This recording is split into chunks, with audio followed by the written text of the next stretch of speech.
Bismillahirrahmanirrahim.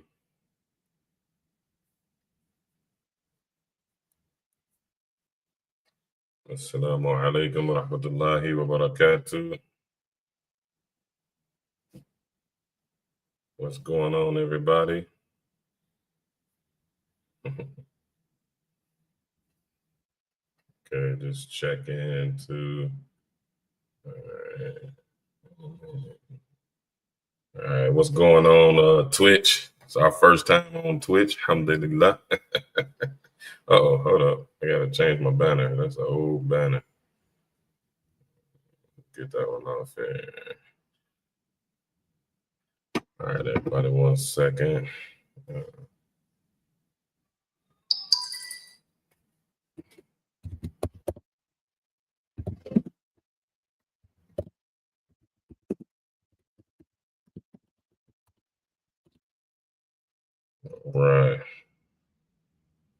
All right, we rolling. Got food all on my desk. What's going on, everybody? Let me make sure I'm hot. We're doing our first Twitch stream. Got trying to get hip with the youngsters.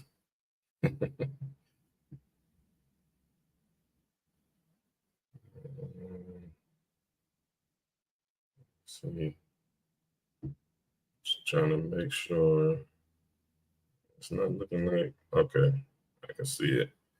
All right, I can see it on Facebook. All right, we're good there. We check YouTube, make sure we hot.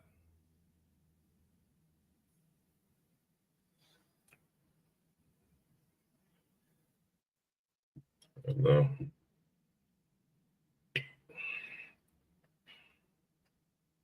We are hot on YouTube.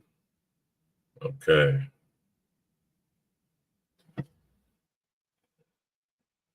All right. Assalamu alaikum wa barakatuh, everybody.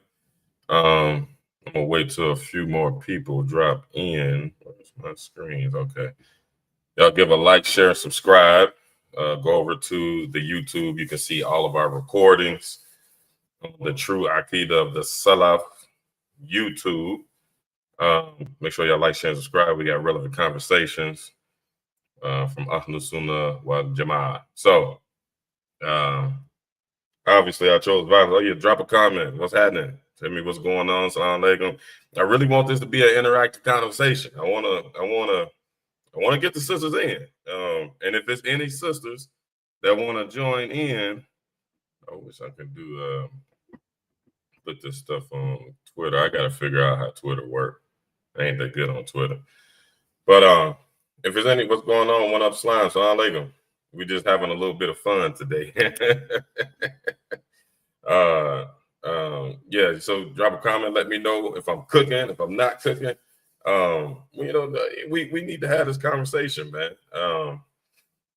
I'm gonna show this video. I reacted to the video and made it like a short video and trying to put, the thing, a lot of understanding into just a short, them short videos. And it's hard to do the short video thing, and and try to make it comprehensible to what the fiqh and the deen really says, especially about matters like polygyny. First and foremost, we gotta understand, man. Our women toe up. I ain't even gonna hold you. They toe up when it come to this thing. They burn out, man. The sisters are burnt out. I'm gonna say a lot of stuff that, like the sister said, she gonna ruffle some feathers, and I'm gonna ruffle some feathers as well. Y'all know I'm no stranger to that. But the haq is the haq, and we absolutely positively have to do better.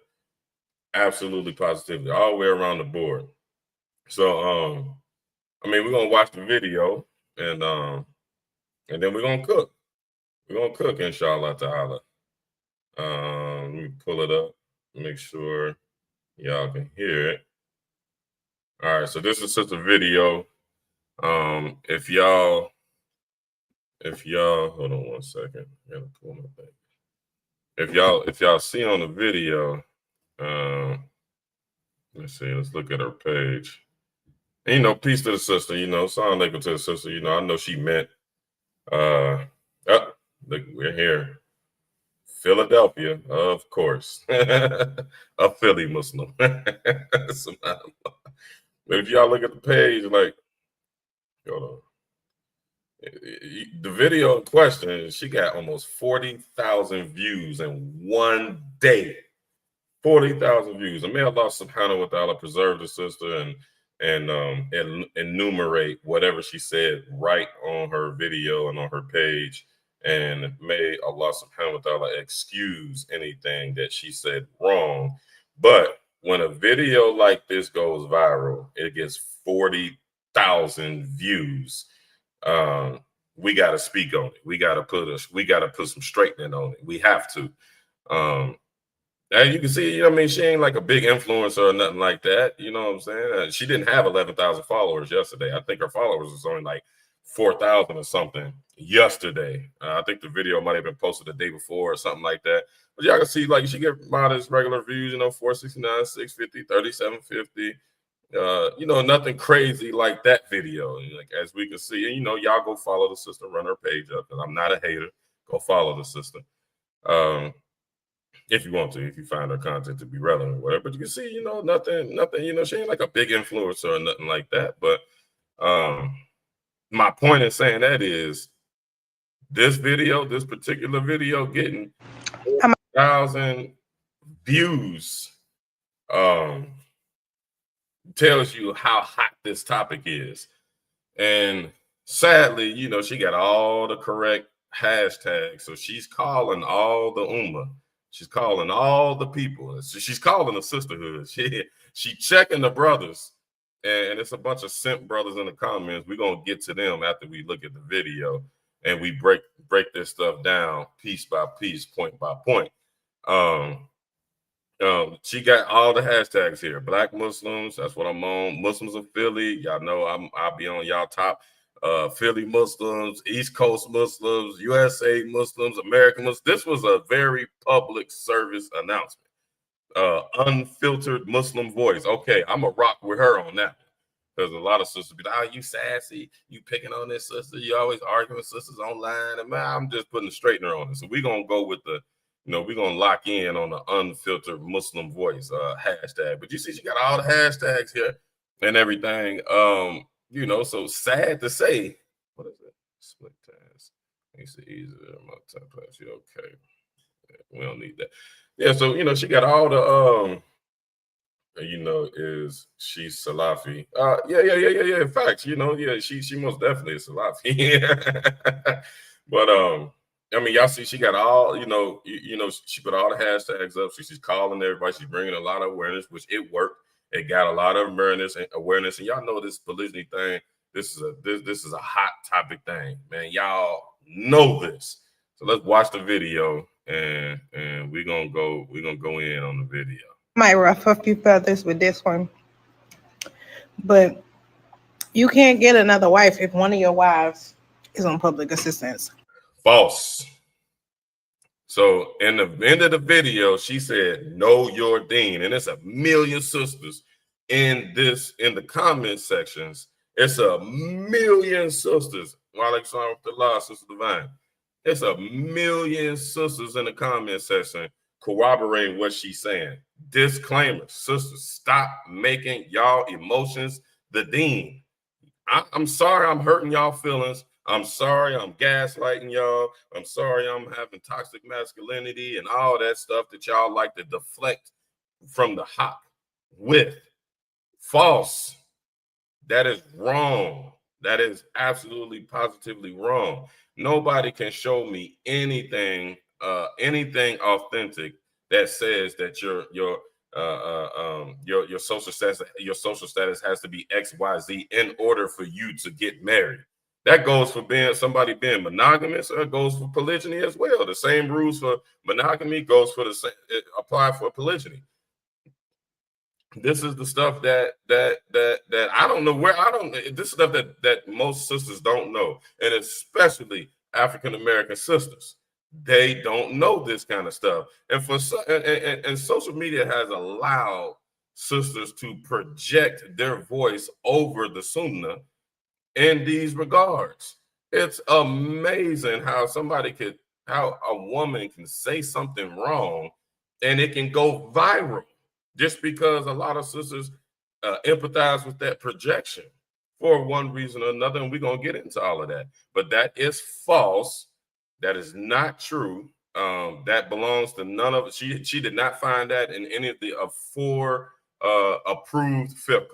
Anything outside of the four madahib, we don't accept it. It's not authentic. We don't rock with it. It has no connection to the salaf. So if in this opinion is not found, actually, a matter of fact, we find discussions and conversations that say the opposite. That say that you don't have to have, a man doesn't have to have a certain amount of money, or none of that type of stuff. It actually says the opposite, and for many different reasons, and we're gonna get into that. That means you can't afford a wife. I was watching this video of a brother who wanted to make hijrah to another country, and he was asking the brother who's already there, can he take his wife's Section 8, like his wives Section 8 over there? And I was thinking to myself, like, you got multiple wives and all your wives on public assistance? That's not the proper way to do it. You can't. Wrong. That is absolutely positively wrong. So like she said, we're going to take the sisters nasiha, and like she said, we need to learn our deen in regards to marriage. I said it in that short clipped video that I did. It was really a knee jerk. I was at work when I made the reaction to the video, so I was just shooting off the top of the dome. But if you look at any of the four madahib, and you look at the fiqh of nafaqah, you look at the fiqh of maintenance, all of them say that a man only has to sustain a woman at her level. That means her socioeconomic status. That is the obligation on the man. Now, we got sisters that say, oh, that's bare minimum. Woo, woo, woo, woo, woo, woo, woo. The deen is bare minimum. This is what the fiqh says. It doesn't mean that a man is prohibited from doing more than, quote, the bare minimum. But why are African American sisters spewing and propagating that a man doing the bare minimum for her is I'm gonna quote another sister that was on my page, kind of trolling the conversation, is a bum. This is what has been advised by our fuqaha, by our ulama: food, clothing, and shelter.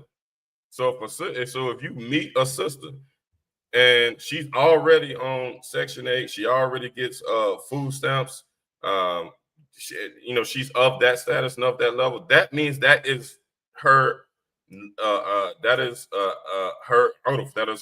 is what is normal to her. The rule is, in all four of the madhab, is that a man cannot come and take her lower than that, or offer her lower than that in regards to nafaqah.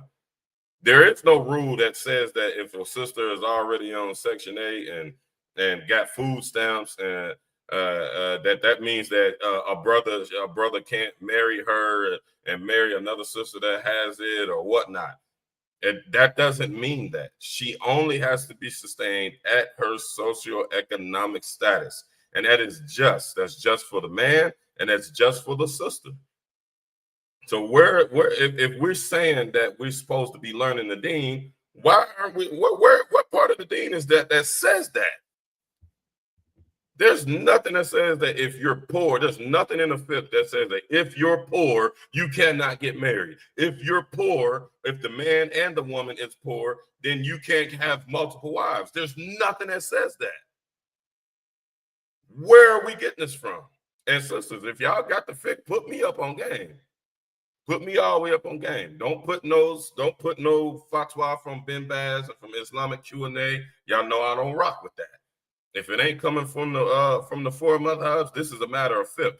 So if it ain't coming from the four madhabs, I ain't trying to hear it. So don't waste your time putting nothing from Ben Baz and Uthaymeen and all that. Don't waste your time putting none of that up there.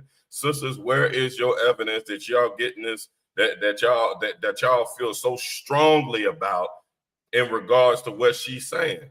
What gives y'all the right to say this?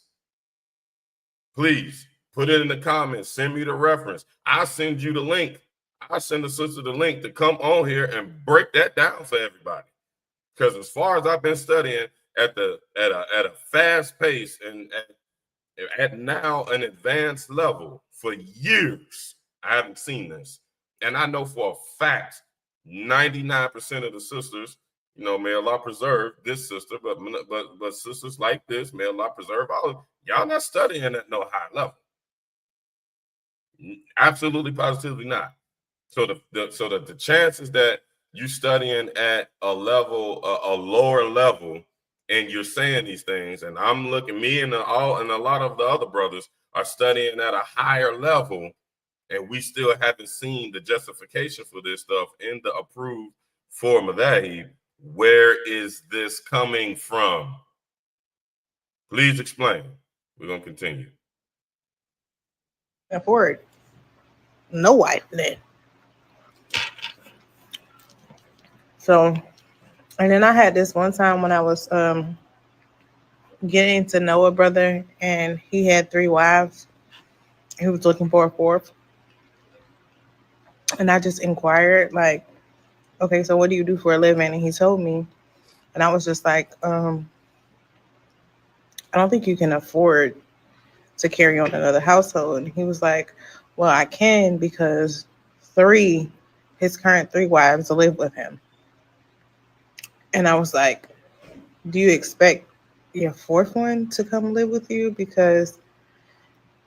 And they're okay with you, all 3 of them living under one roof? And then I asked about their ages, and I was like, oh, his wives were like 25 and younger, and he was almost 40. What was the point? The fact that the brother was 40 and his wives were 25 and younger, what was the point? Now, I will say she is kind of on point when she said the women living together.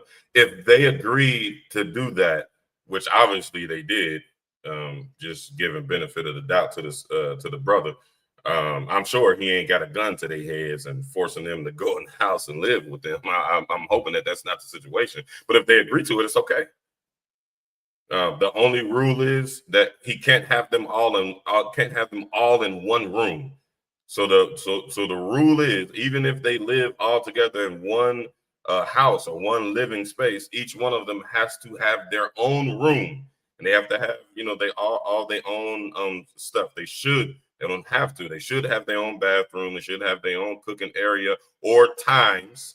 If a brother has to work that out, like, hey, listen, this wife is going to cook Monday. This wife is going to cook Tuesday. This wife is going to cook Wednesday. It can work like that as far as sharing the living, because most hot modern houses don't have like 3 bathrooms or 4 bathrooms in the house unless you got a big, nice house. And she didn't specify if the brother was rich and the brother had a lot of money and all his wives they all lived in a big, nice house. We need more context for that story in order for us to do story time in propagation against polygyny.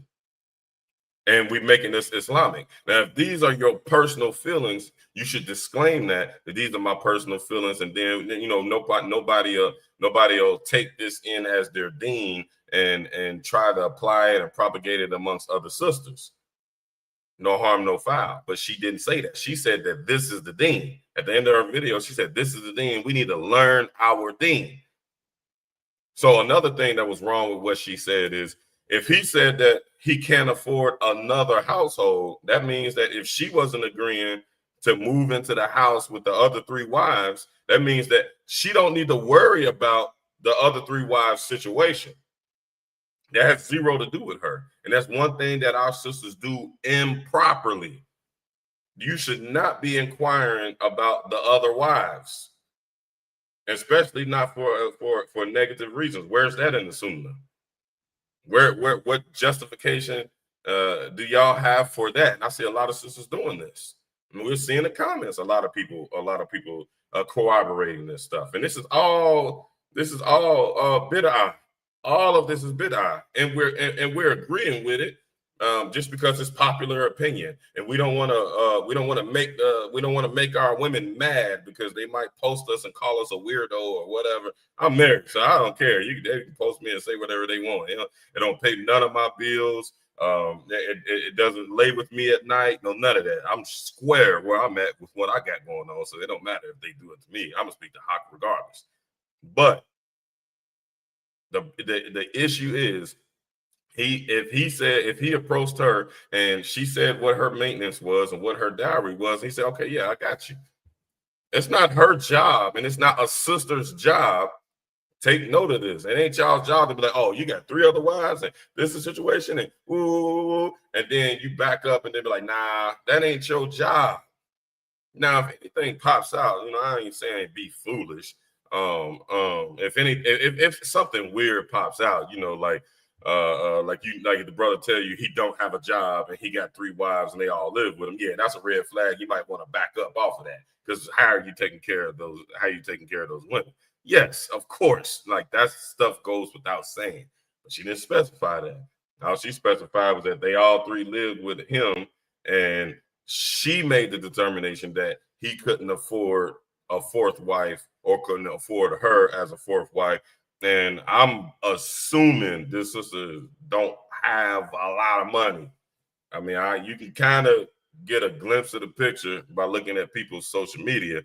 I don't think she's like high upper. I don't think she's like upper middle class or high class to where she couldn't be afforded. I might be wrong. If anybody knows the sister, y'all let me know. If she's like a big real estate agent or whatever, let me know. We might do some business. Let's continue. Gain the knowledge of the deen, y'all. See, she said gain the I knowledge. might ruffle a few feathers with this one, but you can't get another wife if one of your wives is on public assistance. Again, that's wrong. That, like, I don't. So we got this notion that's been spread around by our women for I don't know what reason. We have this notion of when a man marries a woman, he's supposed to upgrade her status. This is kufa. This is that sugar daddy, sugar baby mentality that a lot of African American women are inflicted with prior to Islam, and haven't done the proper work on their heart and got rid of that. If a sister if the math, like what y'all be saying, the math ain't mathing. If there's so many sisters, let me see if I could just let me see if I can Google it real quick. Let me 1 second. What percentage of African American women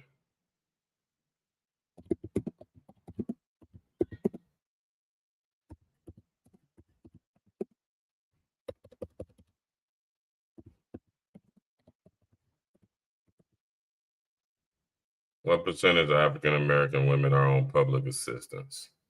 Let's see if we can find anything. 28% of Black women are on Medicaid.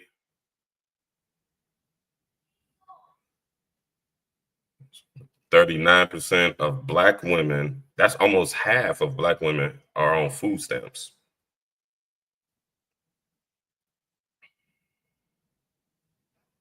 Temporary assistance of needy families, 30% of all male in 2023. Black individuals comprise of 30% of all adult temporary assistance for needy families. These are large numbers.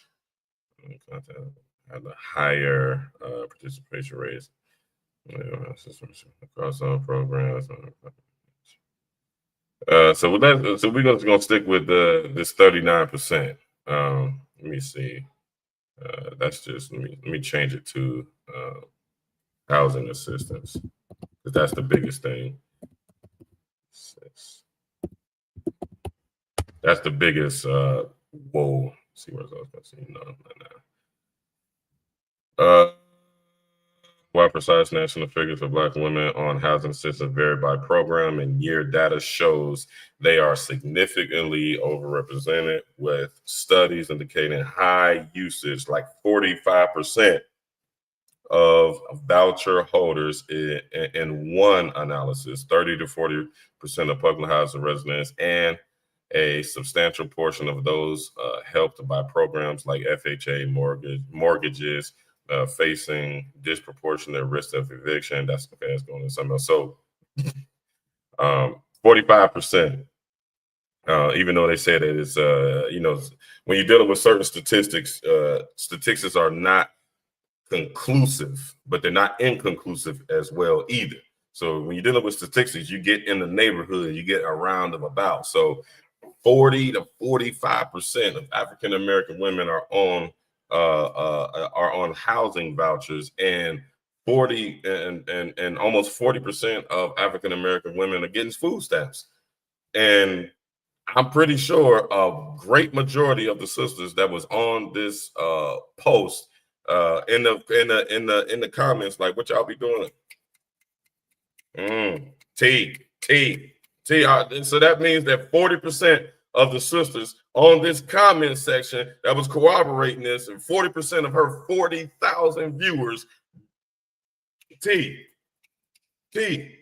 no harm, no foul, because we all have been there. That's not putting down women that are on housing assistance, and I get it. I already know the whole 9 yards. Y'all got with a dirty dog, and he stuck y'all with a bunch of kids. And now y'all stuck doing it all by yourself. Y'all got to watch the kids and work at the same time and try to go to school. If you don't go to school, and you can't do that, so you're not making that much money. So I get it. I'm 100% for single women and for women who are struggling. But at these staggering numbers, 40% of our women are on public assistance.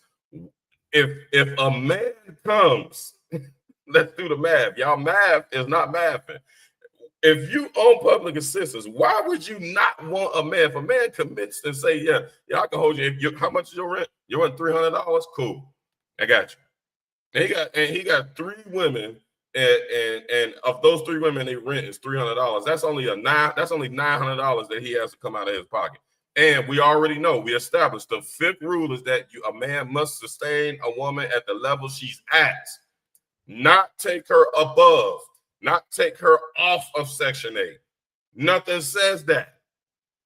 That's unimaginable. This is the mentality we have, and the other statistics show that for every let's see how many matter of fact, I already know 80% of African American women are single.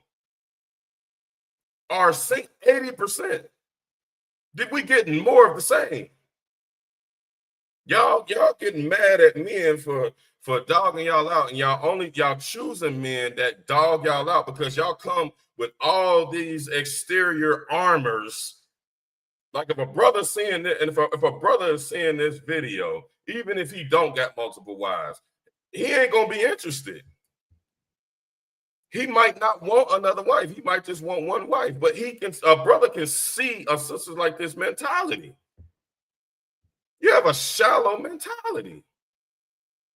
This is absurd. 40% of y'all are on public assistance for one reason or another. Why would you not want a brother to come and commit to paying the $300 that she can keep the food stamps? Y'all can even say it's within y'all's rights to say, listen, just pay for my food and I'll use all my food stamps on the kids. Because that's not his responsibility to feed the children, even though if he can, he should. But most African American men don't make that much money. So y'all dumping all this responsibility that the man that you made all these children with couldn't handle, because y'all don't understand the game. If he was a dirty dog, you knew he was a dirty dog before you married him. Y'all just know y'all ignore the signs because y'all like what y'all like. Sorry, not so sorry. Yes, I said it. I'm gonna get a lot of brothers in trouble tonight. Hell, I might be in trouble when I hang this live stream up. But case in point, y'all need help. Why in the world would you have this proud, arrogant mentality for no reason? It's not rooted in the deen. It's rooted in Kufa. Islam don't tell us to say the things that she said. That's a Kufa mentality. I'm not saying she's Catholic. I'm saying she still has embraced, and so many other women who corroborated this has embraced Kufa, still embracing a Kufa mentality. In Islam, we're supposed to get married for the sake of Allah. We're supposed to marry for the deen. We're not supposed to be marrying because you feel like this man is going to take you out of your circumstances or whatnot. He's definitely going to relieve it. It ain't no men for the most part, and I don't never speak on pookies, y'all. We don't have to break down what kind of man is a good man, what kind of man is not a good man, what a man should be doing, what a man shouldn't be doing. We don't got to break that down. Y'all already know what that. Y'all already know about that. If you got somebody laying up under you all day and you accepting it, that's your fault. But if almost half of our women, and then if you go outside of that 40% that are actually on public assistance, that other 60%, I would probably say from the statistics, and don't quote me on this exactly, but I know I'm in the neighborhood. I would probably say 80%, 80 to 90% of that other 60% of Black women that are not on public assistance don't make that much money anyway. They make just above the qualification for public assistance and not too far from it. They need help as well. So we can pretty much conclude that 80% of our women need help. It's already established 80% of our women are single mothers. We got a whole generation of YNs out here shooting everybody. They shooting you. They shooting mamas, grandmas. They shooting auntie. They shooting everybody. And y'all rather hold on to y'all pride as opposed to have a man present in your life that can prohibit that young man from going into the streets. He can develop the good character. If the brother don't make that much money and he works his job and he comes home and he goes to the masjid and he prays Asr because he get off in time. He prays Asr at the masjid and he grab your boys and he take them to the masjid. That's much more valuable than your socioeconomic status being upgraded. That's peace. The socioeconomic thing, we're not going to survive that. The vast majority of African American people don't make no money, men and women. So for women to continue to play this game of they don't have to work or they don't have to put in no work in a relationship to survive our impoverished conditions as a whole, y'all not understanding the game. It's gonna take two together on average. What the average African-American man makes and the average African-American woman makes is just above poverty. And honestly, it's not even just above. That's just a statistic. Most African-American men make $45,000 to $50,000 a year. Most African-American women make $35,000 to $40,000 a year. Put that together, you got $75,000, $80,000 a year. And in order to live a normal American life, that's 2 children, 3-bedroom house, 2 cars, and all the other stuff, your Netflix account and all that other stuff. You have to be making that. There has to be an income of about $70,000 to $75,000 on average. This is overall on average. I ain't talking about in the DMV. I ain't talking about in Prince George County. I'm talking about overall, all the statistics overall. When you add in the debt that I have and the debt that my wife have or my wives have, our 80%, our $80,000, it drops down to $40,000. So now we're $30,000 to $40,000 below in the steeped in the poverty line, in the under the poverty line, the poverty median, to use the correct term. Why are y'all in la la land thinking that this fairy tale is gonna come and this man and that a man has to qualify for your presence financially? That ain't what's going on. We are still oppressed by our historical oppressors. The numbers speak the volumes. Y'all trying to do it by yourselves and y'all not doing a good job. Let's just be real. Y'all not doing a good job. 99% of the people that live in O Block, the people that live in the north side of Baton Rouge, where King Von and what's his name, Young Boy, where he from, and what other person is popular right now? We can go to Pompano. I think where that boy from? Pompano Beach, where Kodak Black from.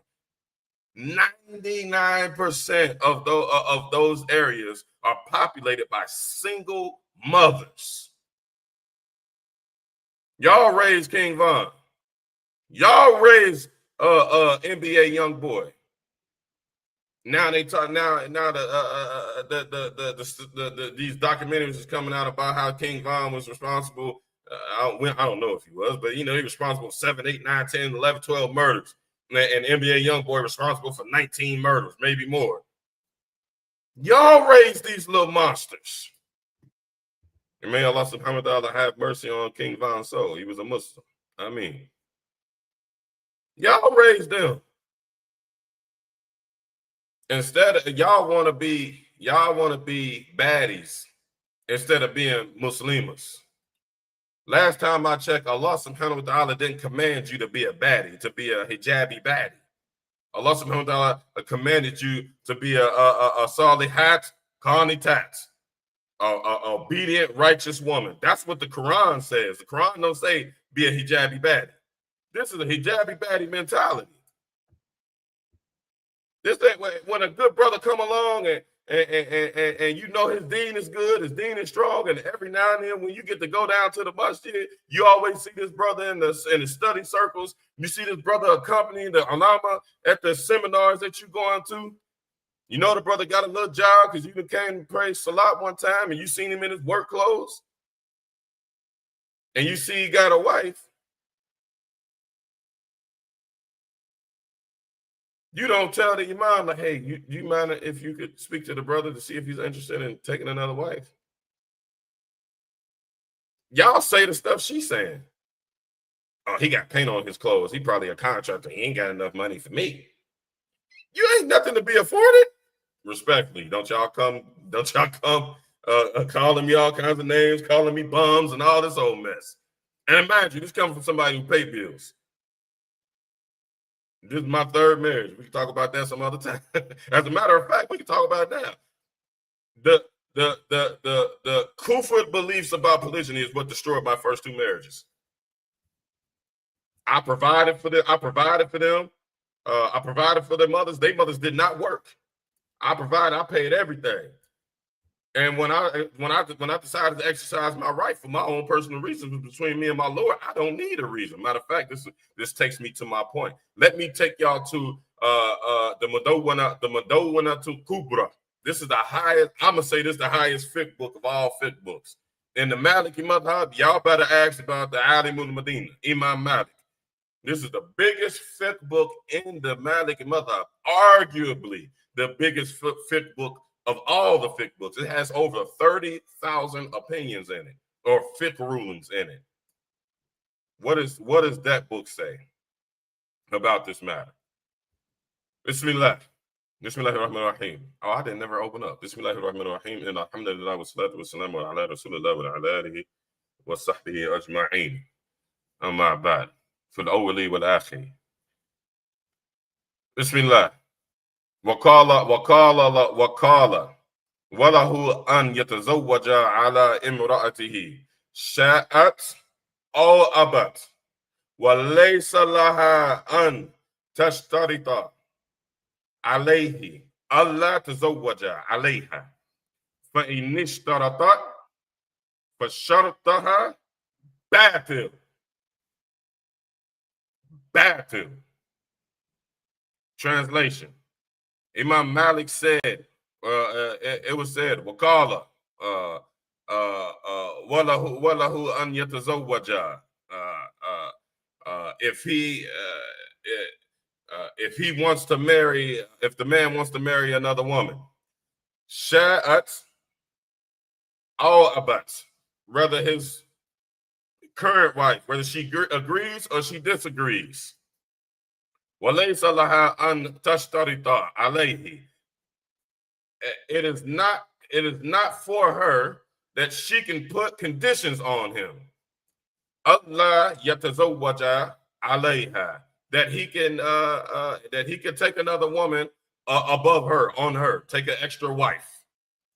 فَإِنِ اشْتَرَطَتْ فَشَرَطُهَا بَاطِلٌ. And her and the stipulation that she put, her stipulation is null and void. Null and void. Now, y'all go and Google. I know most of y'all don't know who Imam Malik is. Go Google Imam Malik, Alimul Medina. Go Google him and see what his status is. Any scholar y'all name, especially the ones in Saudi Arabia, he's a zillion times higher than him. The only people y'all can associate with Imam Malik is the other three: Abu Hanifa, Imam Shafi'i, Ahmad ibn Hanbal. From people that we know of, you get no bigger authority. This is what Imam Malik said. She said, learn the deen. Y'all just heard her say, learn the deen. We learning the deen. This is in the Mudawwana. So where are y'all getting this stuff from? And the conversation definitely widens. And y'all not going to sit here and listen. And it was hard for me to translate that because the Mudawwana is not in Arabic. And any of my brothers who speak Arabic and y'all are fluent, y'all fluency level and percentage is higher than me, please help me with the translation. Because the Mudawwana is in all Arabic. It has not been translated yet. It's over 3,000 pages. It's a reference book. It's not something that you read. And I'm not even to that level when I learned that book yet. But this is something that I learned with my shuyukh and different halakats and so on and so forth. So I'm privy on the nature of the conversation, the area of the conversation. And it's definitely a condition to every fiqh rule that you get. That's nothing is set in stone. But this is the foundational rule. It is not the business and the responsibility of the wife to try to forbid the man from taking another wife. And what's happening is y'all are being shuffled around because y'all can't work this out within yourselves. You will never get away from, sisters, please screen record this. You will never get away from the fear of your man taking another wife. You will never get away from it. The only thing that you can do is regulate it per Quran and Sunnah, like we do with everything else in our lives. If whatever situation is brought to you, you go to the Quran, you go to the Sunnah, and you work it out like that. Like Allah subhanahu wa ta'ala said, وَأَطَعْنَا سَمِعْنَا وَأَطَعْنَا. Hear and obey. Don't go destroying your entire family and then that boils over into the structure of society, and now you depressed, and now you bitter, and then when the next brother come along, you giving this brother a hard time because your man before he went to go take another wife, and you bombed the relationship because you demanded that he do what you say do. Now, she said, learn the deen, we're gonna learn the deen. What did Allah subhanahu wa ta'ala say? Bismillahirrahmanirrahim. This y'all favorite ayah. 434. Bismillahirrahmanirrahim. Ar-rijalu qawwamuna 'ala an-nisa'i bima faddala Allahu ba'dahum. The men are protectors and maintainers and providers over the women because he has raised the one he favored Faddalallahu. Allah favored one above the other. Allah put the man above y'all. Allah put the man above y'all. It ain't your job. I'm hitting it from every angle. It's not y'all's job to try to tell the man what he is and what he ain't gonna do. Going further, Bismillahirrahmanirrahim. Faddallahu ba'dahum ala ba'd wa bima anfaqu min amwalihim. He raised some above the others, and this is because of what they have been commanded to spend on y'all. As y'all know, we have to take care of y'all's expense. I ain't got to lecture y'all about that. Y'all know what it is. We supposed to take care of y'all. And y'all take that to the fifth bank as well. Like we said, y'all should only be looking for food, clothing, shelter. Anything above that is extra. It's fada'il. It's extra. Their sisters are setting the stipulations at the extra stuff and not even focusing on the fada'i, the stuff that's mandatory: food, clothing, shelter. If this is what Allah subhanahu wa ta'ala and his messenger commanded us to do, Allah subhanahu wa ta'ala said that he spends from what he has. Who are y'all to change that? It infuriates me that our women try to make their emotions the deen. So we're establishing the hierarchy here, dare I say it. Going further, Bismillahirrahmanirrahim. Fastalihatu qanitatun. So the righteous women are obedient. The righteous women are obedient. So where you get off telling the man what he's going to do, and you're going to blow up the relationship because the man decided that he was going to take another wife. Where you get off on that? Allah didn't tell you to be in charge of the relationship. And a lot of brothers who have value, they pick up on those sisters that have that mentality that they want to run the relationship. In the great words of our honorable Polygyny, and y'all should go look at that video that he did. Maybe we'll look at it together. Maybe we'll do a watch party, and because I know y'all ain't gonna do y'all homework. We'll do a watch party and we'll watch Sheikh Khalid Yassin's video on polygyny. And I'm gonna advise you per what he said. When your husband decides to take another wife, your job is not to act a fool. You're not justified in acting a fool. Just like Sheikh Khalid Yassin said, only thing that you can do is say, brother, be careful with the time. That's it. That's it. And if the brother decides with what he assures you, your life ain't gonna change. What I got that belongs to me that I want to spend on. I don't want to buy a car. I want to buy another wife. I ain't buying a car. I ain't buying another house. I ain't buying a boat. I ain't doing nothing. I'm gonna buy me another wife. I'm gonna afford me another wife. And what him and the other wives arrangement is, it's a lot of sisters that's like, hey, listen, I'm cool. I work. I'm financially stable. Even some of the sisters who are on public assistance, they like, listen, I got Section 8. I got food stamps. I just need some guidance. I just need a husband. I just need a companion. This right here is already rolling. I just need you to come and complete it and just be a part of it. Holler at your wife. Make sure you know there ain't gonna be no fitna. That ain't your business, sister, to get involved in that. That don't have nothing to do with you. They have nothing to do with you. Imam Malik, y'all just heard me tell y'all what Imam Malik said. He said it is not for her that she would try to put conditions on that because her conditions are invalid. You can't nullify what Allah made halal. The ego of our sisters is amazing to me. It is amazing. How are y'all raising y'all voices above Allah and his messenger?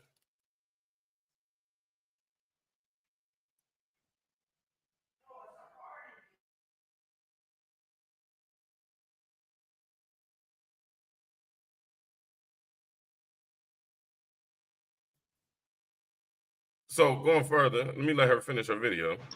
That means you can't afford a wife. I was watching No, rewind this it. video. Well, y'all, I'm sure y'all seen the video. I don't want to play the video over again. I'm sure y'all seen the video. Let me look at some. Let me take a rest and look at some of the comments. Inshallah. Hamza, Abdul Mujahid, what's happening? Wifey says some women are looking for a come up. They want a man to improve their lives financially. And there's nothing wrong with if a man improves your life financially. There's nothing wrong with that whatsoever. But to marry for that reason, no, sir. Mm-mm. You are not following Quran and Sunnah, sister. You should be looking for deen from a man, which is structure. And you as a sister, you should be exhorting yourself to continue to do whatever you can to make the man's situation easier. Alhamdulillah, my wife go hard. I don't make her pay no bills every single month. She asked me, what you need? You need some money for the bill? What you need for the bills? Sometimes I do. Sometimes I'm between loads on my business. I'm like, listen, pay this right here, boom, and I'm gonna shoot it back to you. That's life. I ain't super rich. I'm getting to that bag. I ain't gonna hold you on that. No, when my stuff slowed up, she working hard and exhorting herself. We working together. She understands the assignment. That's what y'all need to do. Y'all need to understand this, understand the assignment. Y'all take it as that is a shot to your womanhood if you give a man something, or if you don't set the standard and requirements, that you do absolutely nothing, and that the man, and even if he wanted another wife, then you ain't gonna work, and you just gonna be held to the whole entire situation. Next thing you know, you're gonna be divorced, and then you just gonna get passed around because it ain't gonna stop. And if you got that type of attitude, brother gonna be tired of you. He ain't gonna want to deal with you. So the next brother that come, he gonna be asking questions. You know, y'all gonna be courting and be like, "What happened with the last brother?" And you go, "Oh yeah, he was trying to dog me. He was oppressing me by about to take a second wife, and this is that and the third." Brother, be like, oh, "Okay, all right, okay. I'm gonna call you back." Hey, man, brothers ain't trying to hear all that. And I'm just trying to take this conversation to the next level, man. Y'all can't get around if a brother wants to take another wife. If you make it harder, you messing stuff up. If you make it hard, now you're gonna be one of that 80% women that's single because you acting a fool in a relationship, to the point where, and men don't have no shortage of women that want to catch their turn to being married.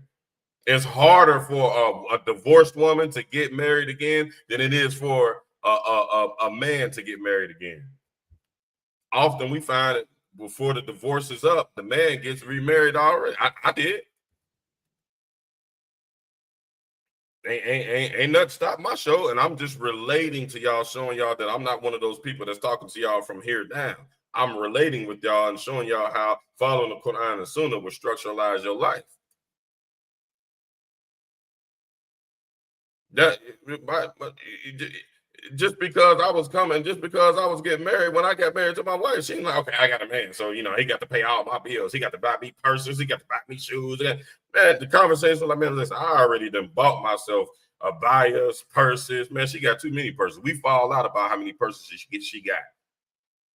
We fall out about how many shoes that she got. They all under the bed. I ain't got nowhere to put my J's. So then they come in like, oh, I want you to buy me this, I want you to buy me that, I want you to buy me this, I want you to buy me that. Man, you making it hard for a brother. You got to know the game. Don't make it hard for a brother. When she got what she got and you got what you got and y'all put it together, man, look.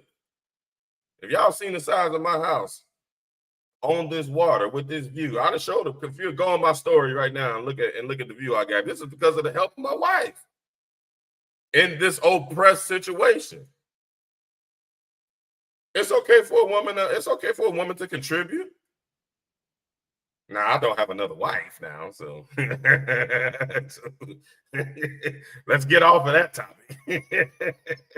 I'm talking about for you courageous brothers who do.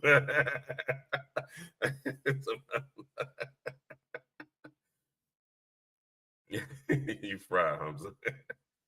Is it just like how men come into Islam and weaponize the deen? Oh, I forgot. We were supposed to look at the comments on that thing. Anthony Morel, what's going on? Islam with the law. In your words, I thought we all was trying.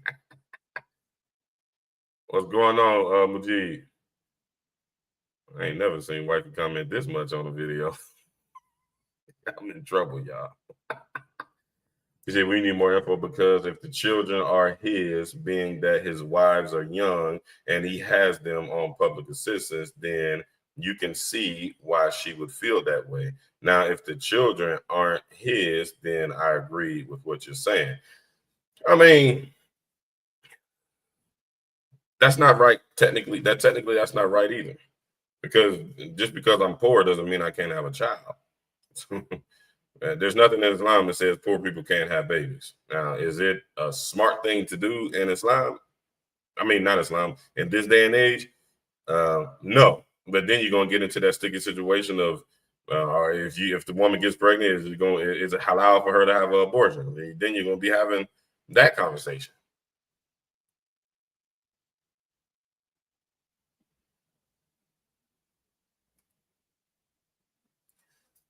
Abdul Majid says, Salamu alaikum. As you and I spoke before, I explained to you that this is only our people that don't know how to work together. If you have Layla, that is a doctor and at a hospital, and her husband is an open heart surgeon, do we honestly think that sister Layla is keeping all the money she makes to herself, or is she helping the family and her husband to grow? Think about that. Yeah, we talk about this all the time. Sisters are the only ones that don't be wanting to work just because they get married. Or if y'all already married and the brother go take another wife, they think they're gonna punish the man.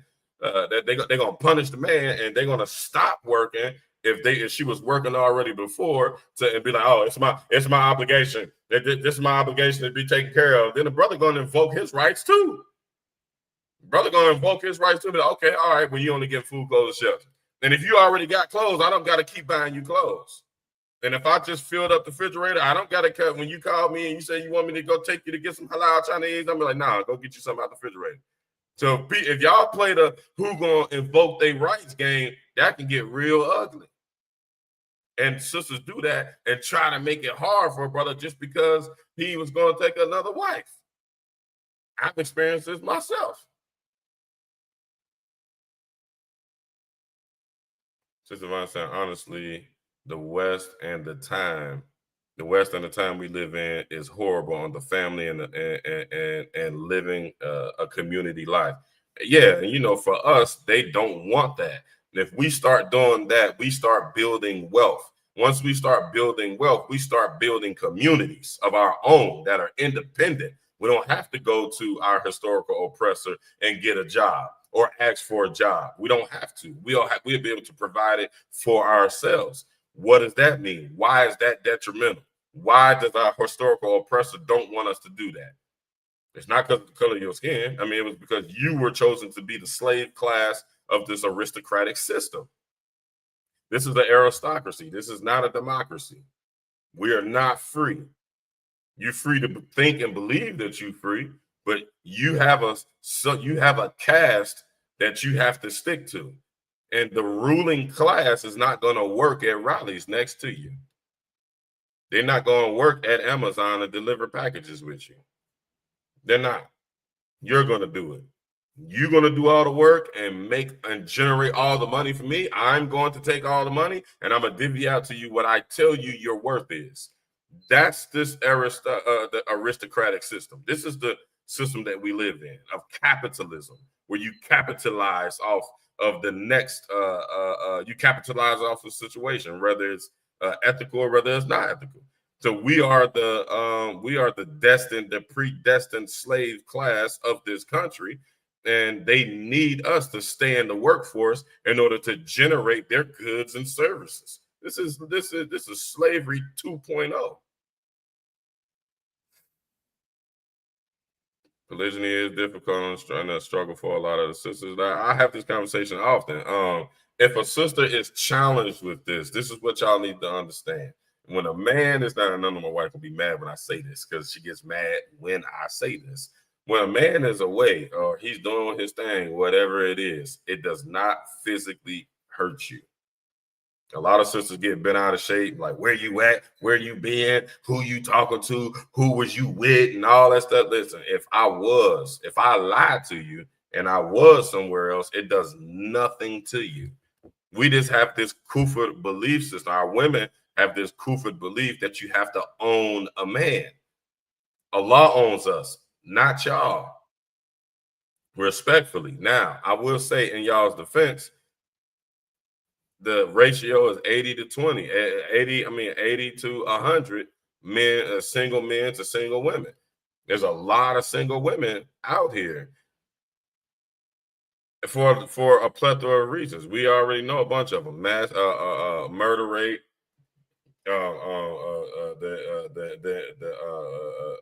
prison. A lot of brothers in prison. A lot of brothers are living a lot alternative lifestyle. A lot of brothers haven't been able to overcome our historical oppression, so they just gave up and they just bums out here and can't do nothing for nobody, including themselves. We got the players, we got the dogs, and so all of those different categories of men are types of men that are not marriageable. So out of 10 men, 6 of them are not marriageable men. So there's a shortage of marriageable men for the sisters. I understand that this is why y'all fight so hard to keep that man to y'allself, because you don't know if you lose him, you don't know the odds of you getting another good one are very low at this point in time. I understand that. I understand that. And that is work that we have to do in the community. This is part of the da'wah that I do online to try to create a mentality where Ahlul Sunnah and Wal Jama'ah can unify and we can start producing men, strong men that can protect the families and can protect the community, provide for the families, provide for the communities. That's what these live streams are about, building that mentality. It ain't about nothing else. This stuff makes me uncomfortable. I'd rather not do it. I'd rather not be the one doing it. But I don't say this to be arrogant. I don't see anybody tackling these hard conversations like this right here, what I'm talking about online. Most of the stuff that you see online is, you must pray 5 times a day. Yeah, Habibi, you know, Ramadan is such a blessed month. Man, we know all that, man. We got people dying. Our daughters don't let them wear hijab because they see that the brothers is out here. They like the porn stars. They like the IG models. So our women want to aspire to be like the porn stars and the IG models because they get all the men, they get all the money, and they get all the fame. We have a war that we fight. It is nearly impossible to raise children in this world, to sustain your own deen in this world. So I get it that why sisters want to hold on so bad, but this is the backlash of sisters holding on so tight. You got so many other sisters out there. This ratio, this imbalanced ratio, it created a lot of single sisters and a lot of good single sisters. And men are not built up, especially not the men today. They are not built up. Let me say this first. Those single sisters, they get crafty at making themselves available at the brother. A lot of them be trying to steal. I seen a sister once post, if you want to get man, you got to take one. And she was saying it facetiously. But all of the good men are married. So you either got to take him from his marriage, and women, hey, y'all gonna get mad at me, but women get crafty. They get very crafty. They get very crafty. They will come in your inbox and they will become this most blessed woman that'll give a man an illusion that she is going to be completely submissive and she gonna do everything that your current wife ain't doing. I done heard all this. I didn't experience some of it. Just keeping it real. And it's a dream. And then she'll do all that just to get you. And then when she gets you, man, you be like, man, I done married Sexy Red. Ain't just about nothing. What happened to all them hadiths she was sending me every morning at Fajr time? And my wife wasn't sending me no hadiths at Fajr time. Yes, I see her sending me hadiths at Fajr time.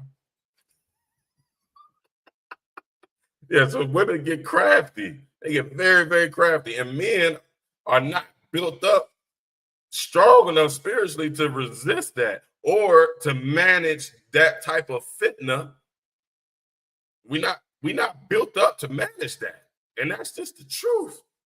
And it be fine, beautiful sisters that's on Dean that will make themselves available, and when they make themselves available, brother be like, man, she like me, yeah. And then next thing you know, he like, I'm observing my right. Next thing you know, we back at square one. So this conversation is to put the barriers on polygyny. I promote it for the brothers who are able to do it. It's also inside of our fiqh that if a brother is not able to do it without destroying his current household, then he shouldn't do it. But Islam is a balance. That doesn't mean that is an ijazah for the woman to act the fool if he does.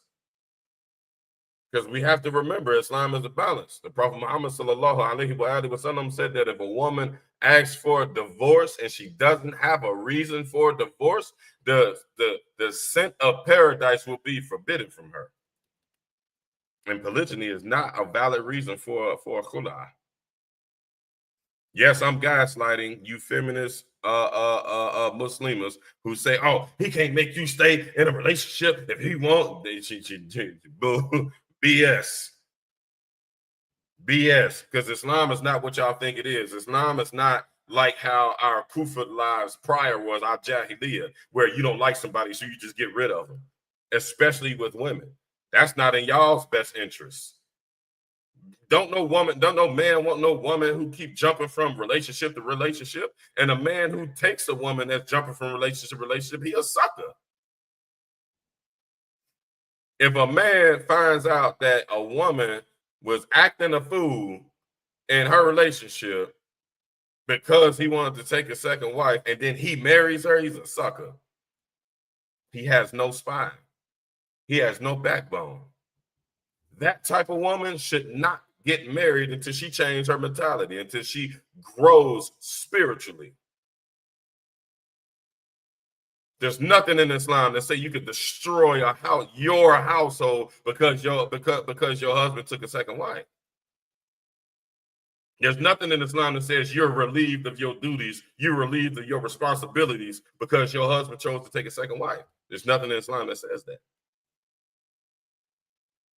Now, if you become crippled and you can't function, you can't get out of the bed, you're sick, you dysfunctional, it's just tearing you apart. Now that this situation is harming you and you can be released based on that. But that's a process as well. That's not just because you say it. You still have to go in front of the Qadi. And the Qadi has to look at the situation and the Qadi has to evaluate you and say, okay, yeah, this ain't. And this has to be a series. You have to try to make it work. It's not an ijazah. Oh, he taking another wife. Oh, yeah. You can go and cut me loose. That ain't this. That ain't Islam. That's her Islam. That is not Islam. And those type sisters never stay married. They never stay married. Now, I'm not promoting that brothers play sisters. I'm not promoting that brothers play around with the deen and use polygyny incorrectly. I'm not promoting that at all. Those brothers, Islam has a balance. Those brothers will come lopsided on the day of Qiyamah. because they didn't deal with their wives justly. And the brothers should fear that. They should approach a polygynous situation with the utmost taqwa. You already got a lot of responsibility in regards to your family, your initial family. If you go to take on another family, brothers should approach that with the utmost taqwa. In other parts of the fiqh, the Aima, they called a brother who doesn't do polygyny the correct way, and it's not the way that y'all say it. Let's get that clear. But the brother who doesn't handle his polygynous business appropriately, the scholars called him a zalim. If you die in that condition, you're gonna be raised with the oppressors, with Fir'aun and all of the oppressors of history. That's that right there should be enough to straighten the brother out. May Allah subhanahu wa ta'ala protect us all from that. So it is a struggle, but this is a reality, and it's a prevalent reality because we have a disproportionate ratio of men to women, single men to single women, and that has raised the level of promiscuity in the community. We need to think in a communal perspective. It's better to be married than to not be married. Y'all doing Ramadan by yourself. Y'all are fasting by y'all. I just said that. Y'all are praying by yourself. You get spiritual benefits if you pray together. You get 20 sometimes. You get multitudes of prayers for one prayer in a household. Because y'all arrogance, y'all are missing out on these spiritual benefits. And we already know that the woman is spiritually weaker because y'all have periods when y'all don't have to pray salah. Y'all have periods where y'all don't have to fast. So just mathematically, the woman is spiritually weaker than a man. We're never excused from praying and fasting unless we sick and can't do it, and we done lost our mind. If we land in the bed and we paralyzed from the neck down, you're supposed to pray in your mind, moving your eyes. If you can move your eyes, if you can't move your eyes, you're supposed to pray in your mind and do all and imagine yourself making salah. Men are never excused from it. So y'all supposed to be, we're here as human beings only to worship and serve Allah. We're not here for the tea. Our women need to get out of that mentality. We're not here for the tea. We're not here for that. We're not here for the coins. We're here to serve Allah subhanahu wa ta'ala and obey his messenger. His messenger was not rich. And he had multiple wives. Follow the Prophet sallallahu alaihi wasallam. And it's near sinful for y'all to say y'all ain't the prophet. The prophet did that, but y'all ain't the prophet. The prophet, Allah subhanahu wa ta'ala told us to follow the prophet. He didn't tell us to be the prophet. What's the ayah? Kul in kuntum tuhibbunallahi fattabi'uni. Follow me. Tell the people, if you truly love Allah subhanahu wa ta'ala, then tell them to follow you. Y'all are wrong when y'all say that. When y'all say, oh, the prophet had multiple wives, but he ain't had no money and he dealt justly with them and he gave them deen and whatever. You ain't the prophet, brother. Y'all wouldn't marry the prophet. With the attitude that I see with the women today, the Prophet Muhammad sallallahu alaihi wasallam, if y'all lived in the time of the Prophet Muhammad sallallahu alaihi wasallam, y'all would not have married him. Allah never commanded us to be the prophet. He commanded us to follow the prophet, which means that we're supposed to do what he did in all respects. So the female fiqh and usul is invalid. Y'all can stop saying that. Screen record this part of the video, and brothers post it so all the sisters will know that they can't say that. There's too many sisters saying that. And this comes from the fiqh of their emotions. They ain't get 90% of the sisters are not sitting down learning their fiqh. 90% of the sisters. And those 10% of sisters that are, they married and they with their husbands and they not active. 90% of the sisters are not sitting down and starting at book 1 in the fiqh of their madhab and jumping to book 2, jumping to book 3, jumping to book 4. And I know y'all work and y'all taking care of the kids. I know it's not y'all's job. It's not y'all's job to become scholars. It's virtuous if y'all become scholars. It's not y'all's job. It's our job. And since it's not y'all job and y'all don't know, y'all need to stay in your lane. This is what's wrong with our women. They don't stay in their lane. Y'all used to running the relationships prior to y'all coming to Islam with y'all's beauty. And y'all bring that fisk into the ranks with Muslim brothers. That is not what excels you, sister. It's not your beauty. Your beauty helps. But it's not the primary thing you should lead with in your relationship. You should lead with character, good character, submission, giving the man peace. And we must address it. Abdul Haq, let's go. Assalamu alaikum. Wa alaikum salam, Isa.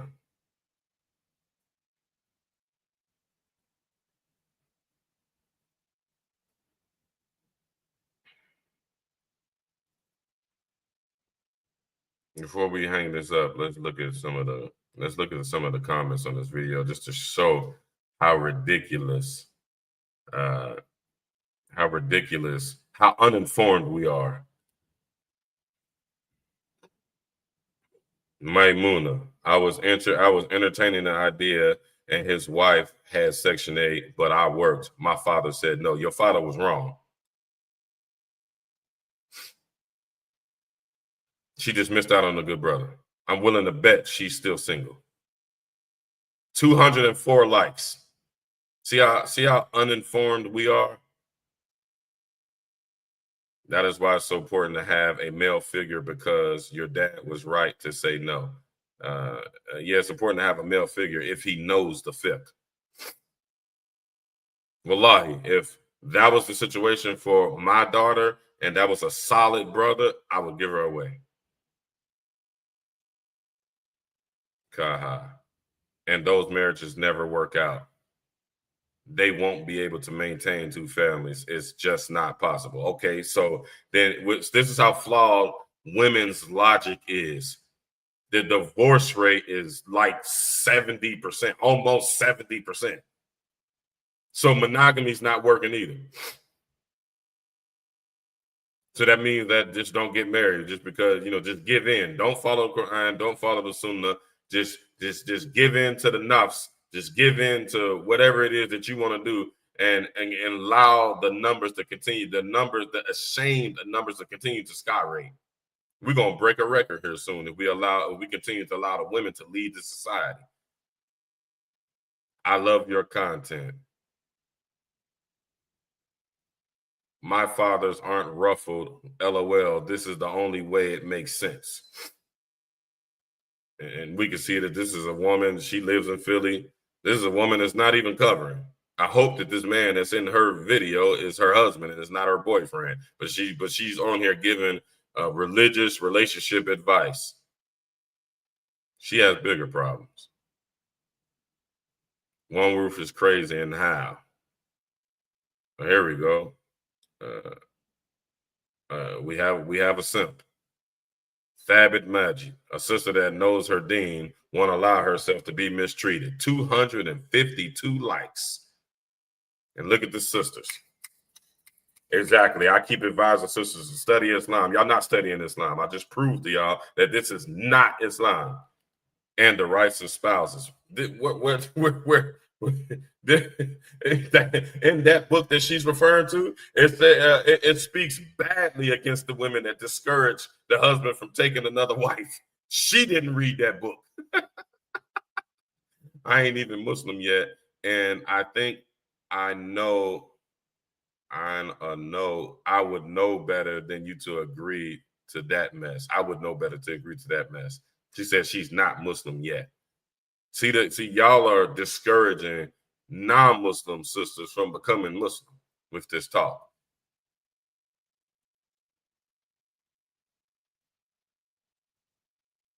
Allah, please protect my daughters from this. And this is another Muslim sister. Thinking he could take federal aid to another country would have made me opt out alone. What is the difference between what if he has to pay for his wives at that level here, and they have federal aid, and we prove that that's all he's obliged to do? What is the difference if he takes that same situation to another country? Somebody please break that math down to me. Please break that math down to me.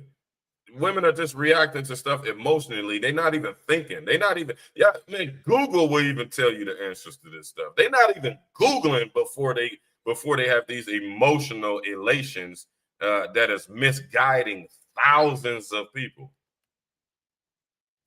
Girl, I'm over these brothers. La ilaha illallah. This is the mentality of our women. A man asked me to be his first wife. He vowed to only be madly in love with me, but he did not even have a home. House me first, sir. Love the other ones. I'm not Muslim, but many men from many cultures who have the bare minimum for their lives. See, look, this now we got the non-Muslims egging it on. This is how this stuff gets confused. We're now we haven't set the standard per Quran and Sunnah. Now we have the kuffar mixing their mentality. There's nothing in Islam that says that a man has to have a house in order to get married. There's nothing in Islam that says that. He has to house the woman, but it doesn't mean he has to have a house. She can make her dowry a house, but it has to be a house from her socioeconomic status. And it doesn't matter how he gives it to her.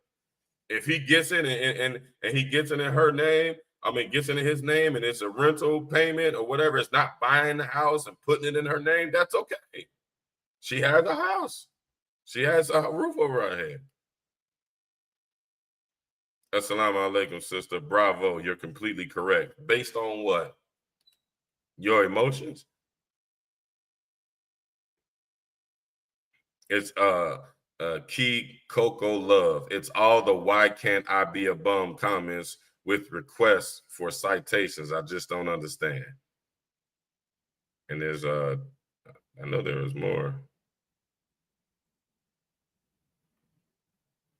The brother said, what if both of them are on public assistance? Sunni Love Smile said, brother, common sense would show that he is not in a place or a position to take on another wife, being that he and her are both needing financial support. They don't need financial support. Your socioeconomic status is your socioeconomic status. I'm pretty sure this person, Sunni Love Smile, I'm pretty sure they ain't got a lot of money. So you telling me that I'm pretty sure that this person, Sunni Love Smiles, they live in paycheck to paycheck like the vast majority of Americans. Vast majority of Americans, paycheck to paycheck. So that means you need financial assistance as well. So just because you're not on Section 8, but you live paycheck to paycheck, that means you don't get a husband according to your flawed logic. Okay, so I don't see any more views. So alhamdulillah, that's just starters for conversation on this topic. Let me make sure, look at my notes, make sure I covered everything I wanted to. Yes, I did. The last thing I want to say is that it is not permissible for sisters to propagate against something that Allah subhanahu wa ta'ala and his messenger permitted. It is not permitted for y'all to do so. Y'all need to stop doing that.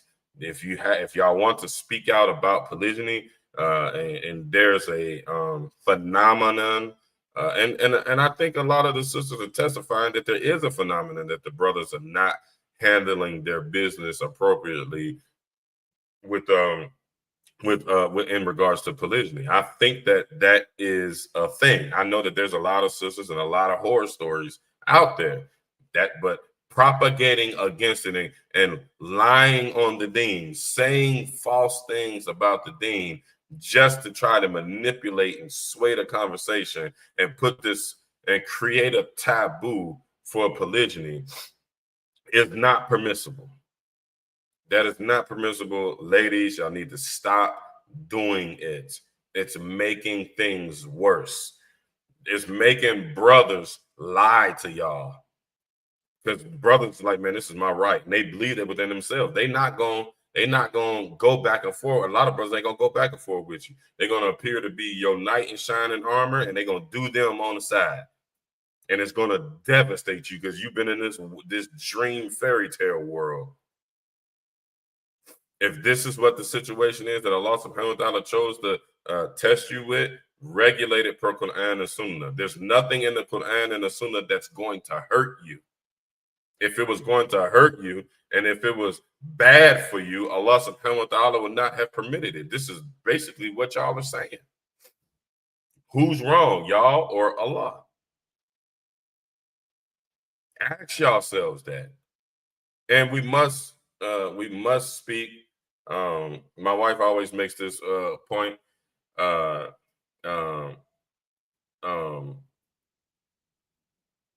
STDs is a concern. It is a concern, but STDs are a concern with a monogamous relationship. Because if a brother want to have multiple women, and if he say, "Listen, I want to take another wife," and you say no, okay, you divorce. Then he gonna go to the next sister. So that, I mean, it might not be an issue for you, but once you get divorced from this brother because you don't want, you want to regulate that part of his life, now you got to worry about catching the next brother that's coming in. He might have STD.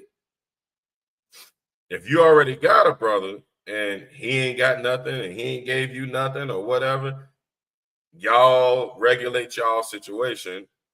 Go to a doctor, get everybody tested. Keep that like that. But it's not permissible, because I had this done to me. It's not permissible. I'm not talking about my current wife. I'm talking about in my past. It's not permissible for a sister to assume that if the brother takes another wife, that wife is a whore. That is haram. So to cause trouble, and the only reason you want to do, because shaitan is in you, you want to cause trouble and try to manipulate the brother into not taking another wife. You be like, oh, you can't touch me because if you touch her, you're going to bring me back a disease. That's not in the deen as well. Brothers, must say, if you do that, make sure you do your due diligence like you did with the first one, with the second one, the third one, and the fourth one. Get them tested. People get tested regularly. Whatever you feel like y'all need to do to regulate y'all situation appropriately, do it. But it is not permissible for a sister to make herself forbidden to him because he's taking another wife, and then try to manipulate him and say, oh no, I don't know nothing about her, and she this and she that, and and just go and start making this woman, to the other sister, to be a whore. She might be a more pious woman than you as a man. You might have both women in your ear saying that. You might have the first one saying that about the second, and you might have the second one saying that about the first one. That means they both wrong. And it's not logical, because a man can give you an STD anytime. He can go and cheat and you will never know. He'll come back, bring you an STD. Does that mean that you don't get married to him? No. We get married and we tie our camel, and then we make dua to Allah, and then we do our best to make sure that things stay the way that it's supposed to be in the relationship. That's in monogamy, and that's in polygyny as well. So there's that, and also about that part of the conversation, the vast majority of people who are sexually adults who are sexually active don't have an STD. There are a lot who do, more than we would like to realize, but the majority of sexually active adults do not carry an STD. So sisters should be afraid that if they're challenged with polygyny, that You don't approach this Quran and Sunnah and you put pressure on the brother. If you put pressure on the brother, he gonna sneak. He gonna sneak because he has that urge. Once he has that urge, he has to fulfill that urge. Don't tell the brother to fast. That's for single people. That hadith was for the people who are single, who don't have anywhere to relieve themselves, to fulfill their desires. If I got a wife, that's a woman that's willing to be my wife, I have somewhere to fulfill my desires. One of my exes used to say that to me all the time. Oh, you need to fast. No, that's not what the hadith means. You can't take that hadith and manipulate me with it to make me not take another wife. I got you, as a matter of fact. I got my current wife. I don't need to fast. I got a wife, and I got another woman now that's going to be my wife too. So I'm over. I got an oversupply of where I can fulfill my needs. That's just being logical. I know it sounds cold, but I'm a man. I'm giving y'all from a man's perspective. I'm giving to y'all cut and dry. I don't like to do the whole I'm holier than thou and oh Habibi and all that stuff. This is how when a person tries to be holier than thou and they lose their relatability, they push the people off into clouds, and these tough conversations like what we having today don't get had. We stay in the clouds. We stay with cognitive dissonance. And then when you're challenged with these tough conversations, we haven't been having a conversation, so nobody's educated about it, so we make mistakes when we do it. And that's what's wrong with polygyny. The men are not fulfilling their rights. They're not doing what they need to do, and it's because a lot of times they don't know what they need to do. They have to fulfill that bare minimum. That's all any sister has coming nowadays. All of y'all talking to y'all sharing Yada videos and stuff. Yada is a fraudster. Yada beat the wife that he keep telling y'all stop sharing Yada and using him. I don't even think he's Muslim. That man ain't never came out and told y'all I am a Sunni Muslim. And y'all hanging on every word that he said because he's the top simp. He's making money off of y'all emotions. What is wrong with y'all? He know how to sing a sweet song, a whole bunch of sweet nothings, and here y'all go sharing it as evidence against the brothers. He talking about a $40,000 allowance. Where is that at in the Sunnah? That's sickening. It is goofy for any woman to share a video of Yada and try to use it against brothers and call brothers bums because we don't get a $40,000 allowance for that woman. Listen what I'm saying to you. Go look up the video of Yada being drunk and strung out on some type of drugs, and he chasing his woman down the street, and her woman was knocking on the neighbor's door, and the neighbor opened up the door and recorded the whole entire situation. You can Google the court case. I even did a video on it. It's on my TikTok. Yada is not an authority in Islam. He's not an authority. He's not an exemplar. He's not exemplary when it comes to marriages. If y'all think if he's exemplary when it comes to marriages, to all the women who support Yada, why y'all ain't got no Yada? Where's your Yada at? If there is a brother if Yada is giving his woman a $40,000 allowance and all this worship of the woman, that's shirk. That's the shirk. Since y'all like to talk about shirk, that man is definitely doing shirk. He's doing everything that woman tell him to do. And then he allows that woman to have a yoga page and she's showing her body. Man, he a sucker. He's a cuckold. Allowing his woman to bend over and show her body and all this stuff and wear the half hijab. And if he is Muslim, that's what y'all want. Y'all, that's a trick. That don't mean y'all want no Muslim man that's going to hold y'all accountable, make y'all strong for the day of judgment, make your family strong, raise up strong children, raise up honorable daughters. That mean y'all want a sugar daddy and let y'all do whatever y'all want to do. Continue for y'all to be unruly. That's a sucker. And 99% of men ain't gonna do that. I don't know what trying to message y'all. Man, this dude is crazy, bro. Dude is crazy. So if we supposed to be like y'all, that means we can beat y'all too. That means we can beat y'all. So that means if I got to give all my money to you, he got a video that said that don't marry a man unless he gives you all his wealth or something like that. All right, so I give you all my wealth. I'm gonna beat you, and you're gonna be my sex slave. That's what he doing over there with his woman. So y'all promoting that. Y'all promoting domestic. Y'all promoting DV. That's what he did. So if y'all want me to be like Yada, come here so I can beat you up, so I can go upside your head for telling me to be like Yada. Get out of here, man. Yeah, that's what I was saying. He never said he on the reference, no Quran, no Hadith, no nothing. All he do is simp so that y'all will make his videos go viral so that he can live off of pimping y'all's emotions.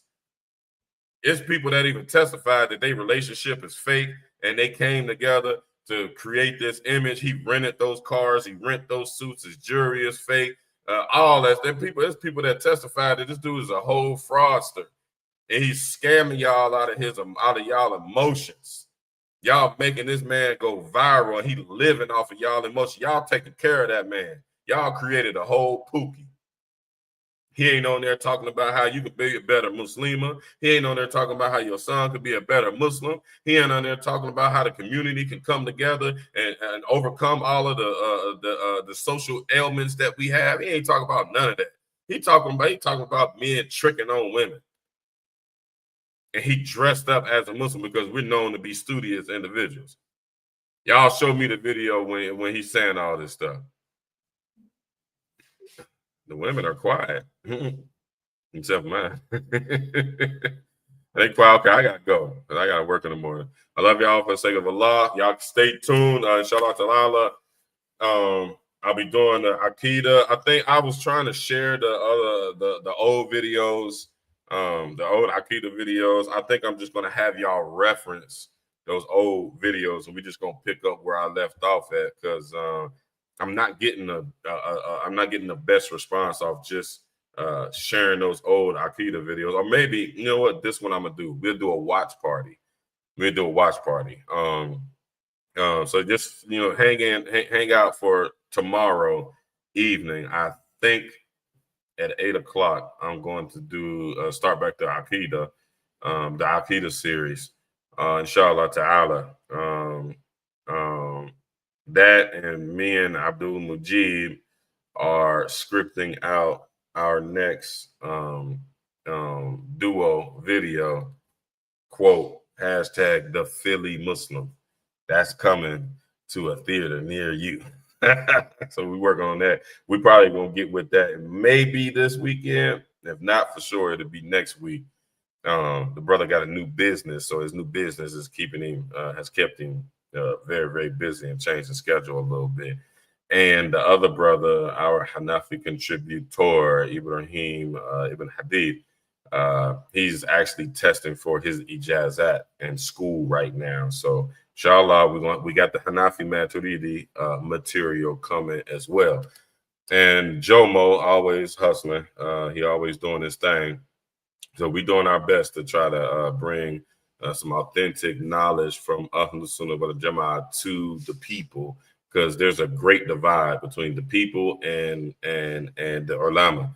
And alhamdulillah, me and my guys, we have been privy to sit with some of the great ulama of our age, some of them.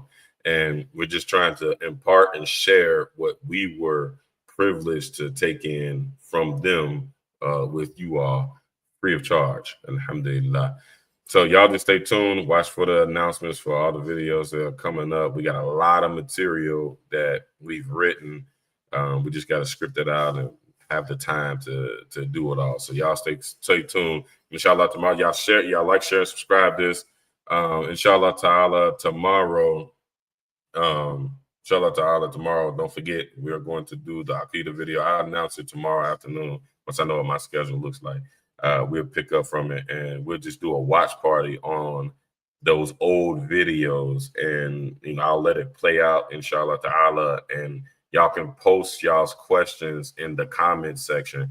Don't miss this, because this is what everybody is fighting and arguing about online. And we don't have a presence. We have a presence. I'm not gonna say we don't have a presence. We have a minute presence of shuyukh or aima that are teaching the proper aqidah. All of the improper aqidah stuff is on the internet. So we want to correct the aqidah, and the correct aqidah is the Maturidiyya, the Ash'ariyya, and the Hanabila. That is the correct aqidah. That is the aqidah of Ahlus Sunnah wal Jama'ah. Remember, Ahlus Sunnah wal Jama'ah means the majority of the people. The 90 plus odd percent of the people are Maturidi, Ash'ari, and Hanbali in aqidah. All of the aqidah books that come from the time of the Salaf, all were written by Maturidis, Ash'aris, and Hanabila. There are no Salafi books in the time of the Salaf. The Salafis today, they borrow from the books and the works of the Maturidis, the Ash'aris, and the Hanbalis, and they remix it into their own little thing. That is inauthentic. And that is what dominates the internet. So do not miss this Aqidah series. This Aqidah is the Aqidah of Imam Bayhaqi. Imam Bayhaqi was one of the great muhaddithin, one of the great muhaddithin, and he listed out the Quran and the Sunnah regarding religious matters of belief. A lot of stuff that's very relevant to topics of conversation and queries. Lots of good stuff in this. You know, a lot of the questions that we have in regards to Aqidah. This is one of the books that answers these questions per Quran and Sunnah with the viewpoint of the Salaf. So don't miss it. Inshallah ta'ala. I think it's going to be tomorrow at 8. So just watch my page for the announcement, inshallah. Okay, I'm going to go. I haven't eaten dinner per usual. I love y'all for the sake of Allah. Make sure y'all like, share, and subscribe. Show some support. Don't be a hater. I love y'all for the sake of Allah. Assalamu alaikum wa rahmatullahi wa barakatuh.